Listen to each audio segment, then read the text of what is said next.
Going to get everybody's attention back again. So, because once again, we're up against it. So, this time, I'm gonna start with this group up here.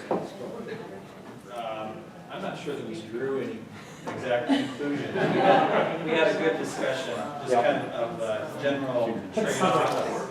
You know, the general trade-offs of the benefits of, well, you know, you're managed into the meadow condition, you know, but are you going to go that much further, or is that some sort of a trade-off for the fact that we're doing better on small storms?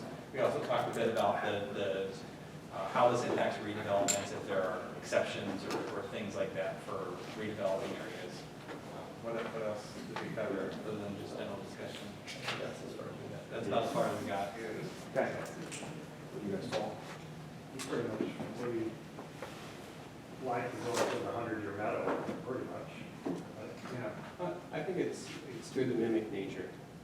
I think as a designer, we're not allowed to exceed the release rate, but often actually come below the release rate. We have environment retention cells, you have evapotranspiration, you have water that is, you are losing the volume a little bit, even with type B soils.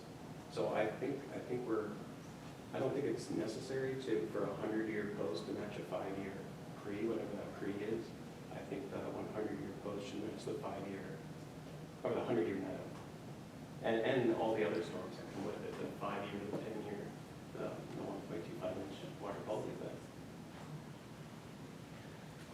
I'm going to pick on you again, Ryan. Yeah, so typically in all the redevelopment and all the new development projects that we work on, typically if you're doing it by the unified size criteria and you're looking at that channel protection volume and you're really restricting the small storm events, that generates the need for so much volume in your detention basins that by the time you get up to that 100-year event, usually it's not much different between looking at that 5-year existing condition and 100-year meadow condition. Typically, that if you're looking at unified sizing criteria and you're taking in a 50-year storm event, if you can make a 50 work back to a 5, typically it's not that much more to get a 100-year event back down to a 5. It also better manages that volume because it's a little more restrictive, you're holding it back. But I think the ultimate goal is to really restrict all these ponds down in the small storm events in that, you know, that 1-year channel protection event, so that you're getting benefit out of that basin in multiple storm events. And it's not like a pure pseudo-saline basin where you're only looking at that 5-year and up storm event. You know, you really want to restrict it down in multiple storm events so that, you know, 75–80% of that basin is getting filled up every single time it rains. And could you share what you shared with us about how you kind of design the outlets to deal with those larger storms? Yeah, so typically what I do is whatever my 100-year release rate is, whatever that size of that pipe would be, I make the outlet pipe one size bigger. Then we'll have a structure with a weir plate in the middle of it. I'll set the weir plate 1/100th of a foot above the 100-year elevation. And then we'll put in that weir plate whatever different orifice size openings we need for each storm event. So we might have 3 orifices in that weir plate. And then say the trash or something were to plug, and then it can go over the top of that weir plate, and then it has a large pipe to get out. But if it goes over that weir plate, that means that basin's filling up all the way to the top, so you're storing back a lot of volume. So you're still getting benefits even if your orifices start to plug up. And then one thing that was discussed at this table as well was kind of, it might be helpful to take, say, a given like a 10-acre site and show what are the different calculations for the different storms, and also what the calculations show for volume, release rate, then also just using what the SUDAS assumptions would be just for comparison's sake. Did I get that right? Mm-hmm. Okay. Jennifer. Okay. Yeah, we talked about a lot of different things, and we talked about following USC, the Unified Sizing Criteria, as we have it, written in the draft. But that seems like that is a good approach for us to take here now. And we kind of talked about some of the other approaches that are, where you're looking at, like Greg said a little bit earlier, volume control things and not really wanting to have to go there. So, therefore looking at that more drilled down rate control so that we can manage that way a lot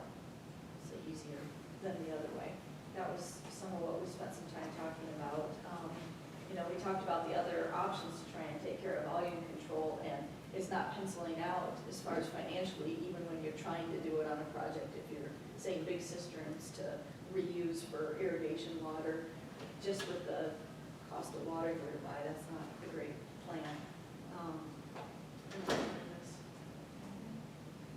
That was kind of the big takeaways. Jump up to you. So we started off by talking, Kyle did a few preliminary calculations, being the kind of the intro guy for this section. And we talked a lot about kind of the spectrum of how a 100-year storm released at a 100-year pre-settlement is actually making this less restrictive than what we're doing now. So the next increase in restriction would be what we're, in many communities are now, the 100 years they release at a 5-year pre-development. And then the most restrictive would be a 100-year release at a 5-year pre-settlement.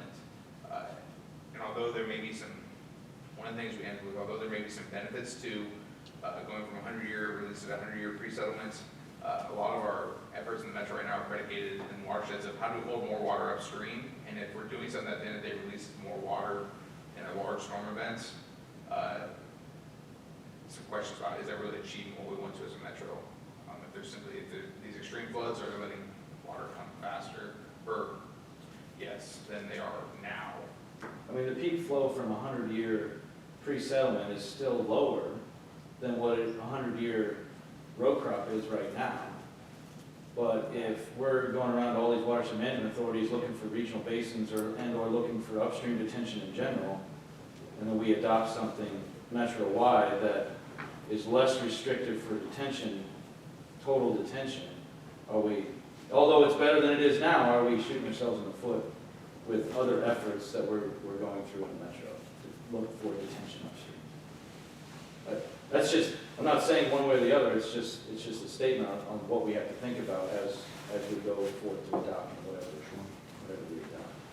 Yeah, and I'm kind of seeing that, now that we've reached the point that it's time to come out of the clouds and come down really close to the ground and start figuring out each of these components of, what are the curve numbers?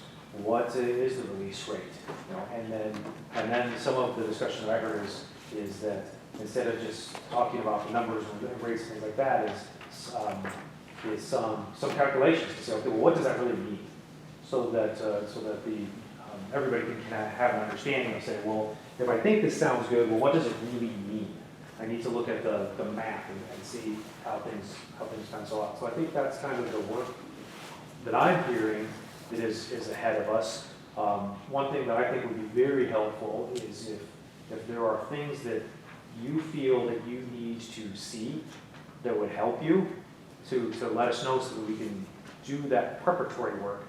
Because what I find is most useful is if we can come into meetings with the full group with some suggested language, suggested numbers based upon the work that's been done for you to react to, rather than try to stand in front of a whiteboard and write something out.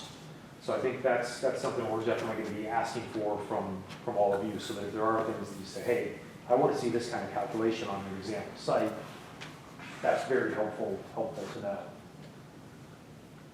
Does anybody have any comments? Our next meeting is a shorter turnaround time than normal. It's November the 12th.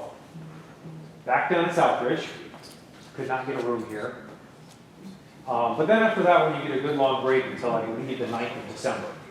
So then we start getting into holiday season. So we'll actually have a lot of work to do over the next few months. These videos are going to be up probably by tomorrow. I'm going to have my little laptop churning all night to upload them. I'll work to get a synopsis out this week to this group, as well as everybody else who's on my list to take a look at. And again, I ask all of you to help hold me accountable as well, because if I miss something, I'm kind of with this table over here, not in the bigger table. If I miss something or I don't understand something, I need your help to make sure I've got it straight. I know Brian will have no trouble doing that, telling me I wouldn't understand it anyway, but do your best. Well, with that, I thank you all for your participation. Hopefully you don't need to get out the snowblower tonight, but sounds like snow is coming already.